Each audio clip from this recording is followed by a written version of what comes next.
قارون جس کو مال بنانا آتا تھا، قارون اتنا ذہین فتین، اتنا بڑا علم والا، آج کی زبان میں کہیں جو اکانومسٹ تھا، اکانومسٹ، اس وقت کا سب سے بڑا اکانومسٹ، خزانے کے خزانے، ایسے خزانے اس کے،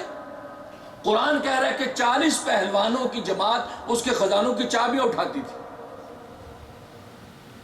آج کی نینو ٹیکنالوجی کا زمانہ تو تھا نہیں کہ ایک کارڈ کے اندر ہی سارا خزانہ ہوتا، وہ تو چابیاں، ہر خزانے کی، ہر تالی کی الگ الگ چابیاں، 40 پہلوان خزانہ اٹھا رہے ہیں، اور وہ خزانہ جب زمین میں دفن ہوا ہے تو آج تک ترقی یافتہ قومیں ڈھونڈ رہی ہیں۔ مصر میں کیا کرنے جاتے ہیں، اس کے لیے ٹیمیں بنی ہوئی ہیں، پورا ایک سبجیکٹ ہے، آپ جانتے ہیں، جدید دنیا اس خزانے کو تلاش کرنے کے لیے غوطے لگاتی ہے، بڑے بڑے کمیشن متعین ہوتے ہیں، لیکن خزانہ اس کا نہیں ملا، اور نہ ملنا ہے، کیونکہ اللہ تبارک و تعالیٰ نے قیامت تک کے لیے اس کو نیچے دساتے رہنا۔ کتنا عقل والا، وہ یہ بات نہ سمجھ پایا کہ موسیٰ جو بات کہتا ہے یہ تو اس مملوک کو اپنے مالک کی خبر دیتا ہے، یہ تو اس مرزوق کو اپنے رازق کی خبر دیتا ہے، یہ اس مخلوق کو اپنے خالق کی خبر دیتا ہے۔ اتنی سی بات تھی کہ اے غلام تو اپنے مالک کو پہچان، بس باقی سب تیرا ہے۔ حضرت سلیمان علیہ السلام سے بڑی تو تیری بادشاہت نہیں ہے، اس سے بڑے تو تیرے خزانے نہیں ہیں، لیکن وہ سلیمان اس قارون سے بھی بڑے خزانوں کا مالک ہے، لیکن یہ مملوک اپنے مالک کو پہچانتا ہے، یہ مرزوق اپنے رازق کو پہچانتا ہے۔ اور حدیث میں آتا ہے کہ جب آپ اپنے گھوڑے پر سوار ہوتے تھے، ابھی گھوڑے پر سوار ہی ہو رہے ہوتے تھے، تو بیٹھنے تک پوری تورات تلاوت کر لیتے تھے۔ جو اس اڑنے والے گھوڑے پر سوار ہونے کے وقت خدا کی کلام کی تلاوت سے فارغ ہوں تب اڑتے ہیں، اور جب تخت شاہی اڑتا تھا تو آپ یوں جھک جاتے تھے اور خدا کے ذکر میں۔ تو ملائکہ نے کہا رب ذوالجلال، تیرا بندہ سلیمان یہ تو بادشاہ ہے، یہ یوں بادشاہوں کی طرح ٹیک لگا کے کیوں نہیں بیٹھتا، گردن اٹھا کے کیوں نہیں بیٹھتا، یہ یوں جھک کے کیوں بیٹھ جاتا ہے جب اس کا تخت اڑتا ہے؟ اور تخت کوئی معمولی تخت نہیں، تفصیلات کا وقت نہیں ہے، اس پر کبھی بات کروں گا، آپ سمجھے کہ یہ ایک تخت اس کے اوپر بیٹھ کے کرسی اڑ گئی۔ اللہ، جس تخت کے اوپر 1000 اس کی فوج کے جرنیل بیٹھے، اور ہر فوج کے جرنیل کے پیچھے 1000 فوج ہے، اتنا بڑا تخت جس کے اوپر 1000 کرسیاں لگی ہوئی ہیں، آپ کا شاہی تخت لگا ہوا، اتنا بڑا تخت اڑتا تھا، اور پھر کئی مربع زمین کا ٹکڑا آپ کے ساتھ اڑتا تھا تخت کے نیچے کہ جس کے اوپر گائے، بھینسیں، بکریاں، مویشی ہوتے تھے، کہ جہاں پہ یہ لشکر اترے گا ان مویشیوں کو ذبح کر کے ان کا کھانا پکایا جائے گا، اور اس کے اوپر دیگیں رکھی ہوتی تھی، بڑی عجیب و غریب شان کا تخت، اور حضرت جھک کے بیٹھے۔ تو ملائکہ کہتے کہ یہ جھک کے بیٹھتا ہے؟ اللہ اکبر، اللہ کو جھکنا کتنا پسند ہے میرے دوستو۔ فرمایا رب ذوالجلال، اے میرے ملائکہ، اس کے سے جھکنے نے تو اونچا کر دیا۔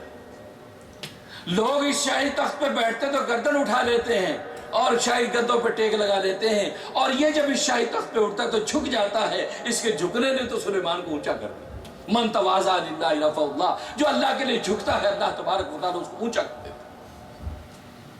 تو میرے دوستو بزرگوں، دیکھو خزانے سلیمان کے پاس بھی ہیں، لیکن وہ مملوک مالک کو پہچانتا ہے۔ آپ کو بھی سلیمانی تخت لینے کی اجازت ہے، اسلام نے آپ کو غریب نہیں بنایا، آپ کو اسلام غریب نہیں رکھنا چاہتا۔ آپ امریکہ میں آئیں، وہ ایک صاحب کہا کرتے جو امریکہ میں آ کے بھی غریب رہے گا وہ دنیا میں کہیں بھی امیر نہیں ہو سکتا۔ وہ صحیح کہتے، جس ملک میں آپ کو اتنی آزادی، جس میں اتنی اپرچونٹی، یہ لینڈ آف اپرچونٹی، آپ علم کی دنیا میں بڑھنا چاہیں تو علم کی دنیا کے لیے یونیورسٹیاں، جس ایک ملک کے اندر ساری دنیا سے زیادہ یونیورسٹیاں ہوں، وہاں علم کے شوق کا کیا عالم ہوگا۔ میرے جیسا مولوی یونیورسٹی میں چلا جائے تو 10 سبجیکٹ سامنے رکھ دیتے ہیں کہ جی آئیے آپ علم کی منزلیں طے کیجیے۔ یہ وہ علم کی دنیا، اور جس کے اندر مال کمانے کی کتنے راستے۔ اسلام نے آپ کو غریب نہیں بنایا، آپ خود غریب بننا چاہیں تو آپ کی مرضی ہے، آپ کمائیں، آپ سلیمانی دولت حاصل کریں، لیکن بس ایک ہی سبق ہے، یہ مملوک اپنے مالک کو نہ بھولیں۔ دیکھو آج آپ کیا ہو، جمعے کا دن، بزنس ڈے، آپ دکانوں کو روک کے نماز کے لیے آئے، بس یہ خدا کو پسند۔ اے میرے بندے دیکھو، دکانیں بند کر کے آ گئے، یہ دکانوں میں دوسروں کو چھوڑ کے آ گئے، ہم اللہ کے سامنے 2 سجدے دے آئیں۔ اگر آپ جمعے کے لیے نہ آئے، کون آپ کا بگاڑے گا؟ اگر کوئی کہے گا یار چوہے صاحب آپ جمعے پہ نہیں گئے، چھوڑو جی امریکہ جمعہ کوئی نہیں، جمعہ امریکہ میں معاف ہے، آپ اس کو کچھ نہیں بگاڑ سکتے، کیونکہ امریکہ میں آزادی ہے، وہ کہا کہ یار آپ زیادہ یہ نن یور بزنس، آپ اپنا کام کرو، لیکن آپ بغیر کسی دباؤ کے اللہ کے لیے مسجد میں آ گئے، اللہ کی آپ کی کیا قیمت لگی آپ کو اندازہ نہیں ہے۔ بس اللہ یہی چاہتا ہے کہ مملوک میں اپنے مالک کو پہچان کے لا الہ الا اللہ محمد رسول اللہ کے ساتھ لگا رہے تو یہ سلیمانی دولت حاصل کر لے گا، تو اس کو سلیمان کے ساتھ اس کا حشر ہم کریں گے۔ اس لیے کہ حدیث میں آتا ہے التاجر الصدوق الامین یوشر یوم القیامہ مع النبیین، وہ تاجر جو سچائی کے ساتھ اور امانت داری کے ساتھ تجارت کرتا ہے، کل روز قیامت میں اس کا حشر نبیوں کے ساتھ ہوگا۔ آپ تو کل نبیوں کے ساتھ اٹھیں گے بھائی، آپ کو وہ مقام مل گیا۔ لیکن اگر قارون کے خزانے میں گئے تو پھر قارون کی حالت دیکھیے، دنیا میں رسوا اور آخرت میں بھی عذاب۔ کہنے کا مقصد